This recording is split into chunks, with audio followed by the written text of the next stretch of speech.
Halo guys, kembali di sini. Ini adalah Samsung Galaxy A51, HP yang sudah rilis di tahun 2019. Ya, tepatnya rilis di tanggal 12 Desember 2019. Apakah masih worth it untuk di tahun 2025? Mari kita bahas satu persatu. Samsung A51 ini rilis pada tahun 2019 dengan Android bawaan, yakni Android 10 dan One UI 2.0. Dan sekarang sudah diupdate Android 13 dan One UI 5.1.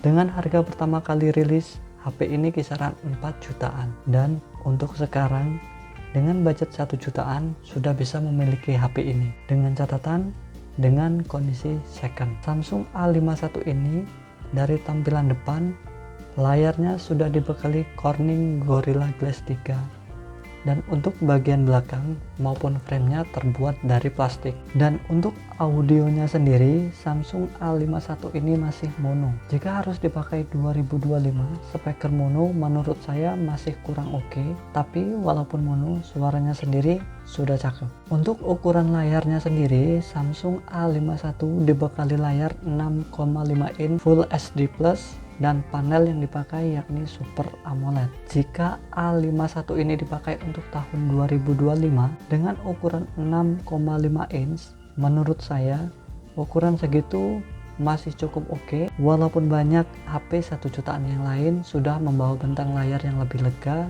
dan besar. Tapi walaupun 6,5 inch, Samsung A51 sudah memakai fingerprint in display yang masih kekinian jika harus digunakan untuk tahun 2025.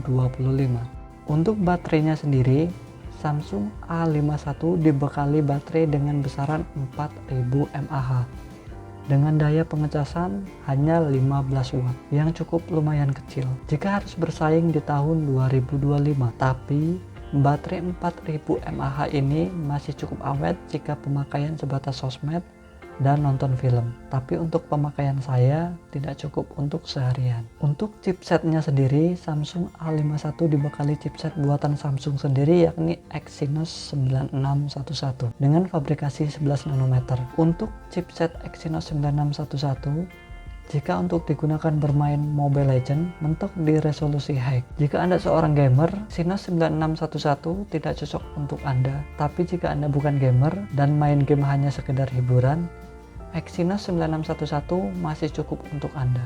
Beralih ke kamera, Samsung A51 membawa setup kamera 48 megapiksel sebagai kamera utama, 12 megapiksel ultrawide, 5 megapiksel makro, dan 5 megapiksel depth sensor. Untuk perekamannya sendiri, Samsung A51 ini mentok di 4K 30 fps. Untuk kamera depannya sendiri, Samsung A51 membawa kamera 32 megapiksel dan perekaman di 4K 30 fps. Itulah pembahasan Samsung A51. Jika Anda mementingkan chipset dan kamera, HP ini kurang cocok untuk Anda jika harus digunakan untuk tahun 2025. Tapi jika Anda tidak mementingkan itu dan Anda mencari HP dengan brand yang besar, layar yang cakep, UI simple, dan kamera yang masih bisa diandalkan, HP ini masih cukup oke dan layak diperhitungkan di tahun 2025. Itulah pembahasan kali ini. Jika ada kesalahan atau kekeliruan, tulis di kolom komentar. Like jika Anda suka, dislike jika Anda tidak suka. Sampai bertemu di video-video selanjutnya.